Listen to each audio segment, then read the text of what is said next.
இப்படிப்பட்ட சூழ்நிலையில ஒரு ஒரு அம்மாவுக்கு உடல்நிலை சரியில்லை. அவங்களுக்கு வயிறு வீக்கமோ உடம்பு வீக்கமோ எல்லாமே இது பண்ணிட்டு இருக்குது. என்னென்னத்தோ பண்றாங்க, என்கிட்ட கொண்டு வரணும்னு நினைக்கிறாங்க. நம்ம அழகுகள் பக்கத்துலதான் நினைக்கிறாங்க. அப்ப அவங்க மகன் என்ன சொல்லிடுறான், இது வேற மாதிரி தெரியுது, நம்ம சார்ட்டே போவோம். அவங்க ஒரு சிலர் அந்த ரூபத்துல சாமின்னு சொல்லுவாங்க, நம்ம சாமிகிட்டே போவோம். ஏன்னா எனக்கு ஒரு காலத்துல செல்லூர் சாமின்னே பேரு. அந்த காலத்துல ஆசிரமம் வச்சிருந்த காலத்துல செல்லூர் சாமின்னே பேரு. அந்த பேர் இன்னும் ஒரு சிலர் விளக்கிட்டு இருக்குன்னு வச்சுங்க. அப்போ அவர்கிட்ட போவோம் அப்படின்னு கிளம்புற போது அவருக்கு மகன் ஒருத்தன் இளவட்ட பையன் இருக்கான். அந்த மகனுடைய ஃப்ரெண்ட் ஒருத்தன் இருக்கான், கிளாஸ்மேட். அவங்க அப்பா ஒரு பயங்கரமான ஒரு தொழில் பார்க்கிறவர்னு ஒரு பேரு. நான் சொல்ற இடத்துக்கு நீ எங்க அம்மாவை கூப்பிட்டு வா, என் ஃப்ரெண்டோடைய அப்பாட்ட போய் பார்த்துக்கிறோம் செய்துக்கிறோம் அப்படின்னு பண்ணா. இல்லடா வேற எங்க போனாலும் சரி வராதுடா, விட்ட போனா தாண்டா ஒழுங்குபடுத்தி கொண்டு வர முடியும் அம்மாவை அப்படின்னா. நான் சொல்ற இடத்துக்கு நீ வரலையாக்கு சரி, நான் கண்டிப்பா செத்து போயிருவேன், நான் உயிரோட இருக்க மாட்டேன், என் பேச்ச நீ கேட்கல அப்புறம் என்ன இருக்கு தாய் தப்பேன்னா அப்படின்னு பிடிவாதம் பண்ணிடுறான். நேரா கொண்டு போயிடுறாங்க. அப்படி கொண்டு போனதுக்கு அப்புறம் அங்க போய் ரொம்ப ரொம்ப தான் மோசமாகுது. ஏன்னா அந்த வேலை பார்க்குற பையனுக்கும் அந்த தொழில் பார்க்குற பையனுக்கும் கொஞ்சம் சுத்தம் இல்லாத பையனா போயிட்டான். அந்த சூழ்நிலையில அவன் தன்னுடைய காதலியோட தான் இருக்கிறான்னு தவிர இங்க உட்காந்து பாக்குறதுக்கு இல்ல. இருக்க அந்த பிள்ளைக்கு ரொம்ப மோசமாயிடுச்சு. இந்த பிள்ளை கூட ஒரு அம்மா இருக்காங்க, அதாவது நாத்தனான்னு வச்சுக்கோங்களேன், கூட இருக்காங்க. அப்ப அங்க இருந்து அவங்க போன் பண்றாங்க. யாருக்கு? அண்ணனுக்கு போன் பண்றது. உடனே நீ கூட்டு போகணும்னே, இல்லைன்னா பார்க்க முடியாதுன்னு அந்த சூழ்நிலை வந்துட்டு இருக்குன்னு, வேண்டானே இந்த இடத்துக்கு வேணானே, நாளைக்குள்ள நம்ம இங்க இருந்து கடத்திட்டு போயிட்டா தான் நாளைக்குள்ள குணப்படுத்த முடியும், இல்லைன்னாக்கா அது அங்கேயே வட்டுறீங்கன்னாக்கா செத்து போயிரும்னே அப்படின்ட்டாங்க. அவனியாபுரத்து பக்கத்துலதான் இவங்களுக்கு ஒரு அழகர் கோயில் பக்கத்துல அவங்க போயிருக்குது. அவனியாபுரத்து தாண்டி அந்த மாதிரி சூழ்நிலையில கேட்டு டக்குன்னு ஆட்டோ பிடிச்சி நேரம் நம்ம கிட்ட வந்துடுறாங்க. அப்போ ஒரு சித்தப்பா ஒருத்தர் கூட வராரு. இது அப்படியே பிரச்சனை கிடக்கு ஆட்டோலயே. அப்பா அவரு என்னப்பா இப்படி இருக்குதப்பா, என்னப்பா செய்ய அப்படின்னா, நீ வா சித்தப்பா அங்க பாரு, ஆட்டோ கொண்டு போனதுக்கு அப்புறம் எப்படி எந்திரிக்குதுன்னு மட்டும் பாரு அப்படின்னு சொல்லி தைரியம் பண்ணி கொண்டு வராப்புல. கொண்டு வந்தா அங்க நம்ம இடத்துக்கு வந்துடுறாங்க. வந்து பெட்ல படுக்க போட்டுருவேன். உள்ள பூஜை ரொம்ப இருக்கு, பெட்ல படுக்க போட்டுருவேன். அப்ப கூப்பிட்டு என்னன்னு பார்த்தா அது வேறு வித்தியாசமா இருக்கு. எந்திரிச்சு வாமா, அங்க வாமா அப்படின்னா, இல்ல சாமி என்னால எந்திரிச்சு நடக்க முடியாது சாமி அப்படிங்குது. வேற 2 பேரும் கை பிடிச்சு கூப்பிட்டாங்கயா அப்படின்னா, கூப்பிட்டு வந்து உட்காருமா கீழே அப்படிங்கிறேன்.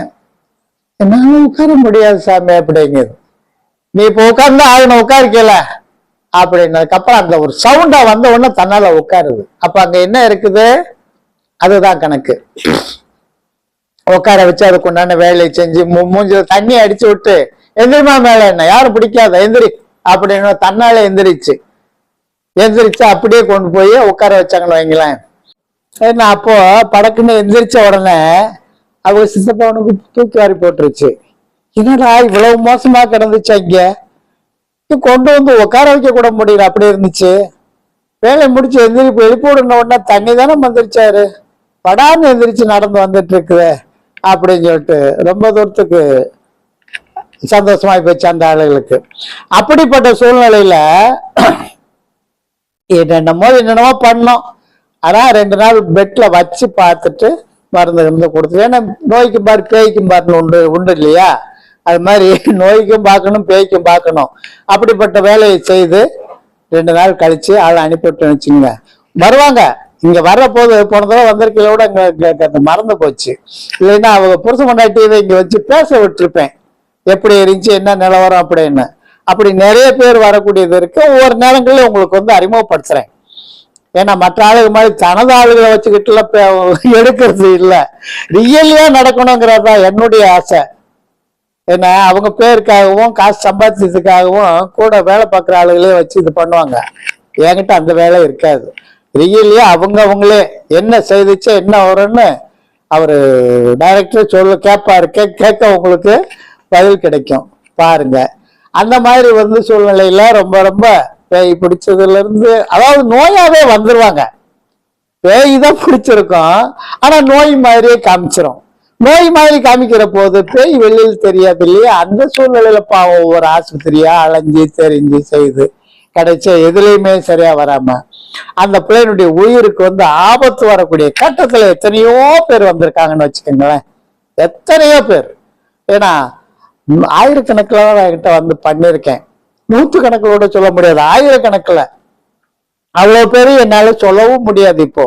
அப்படிப்பட்ட சூழ்நிலையில பண்ணிருக்கோம்னு வச்சுக்கிறேங்க. அந்த மாதிரி வந்து பகுதியில் எடுத்துக்கிட்டீங்கன்னாக்க எனக்கு தெரியாத ஆள் இருக்காது பொதுவா.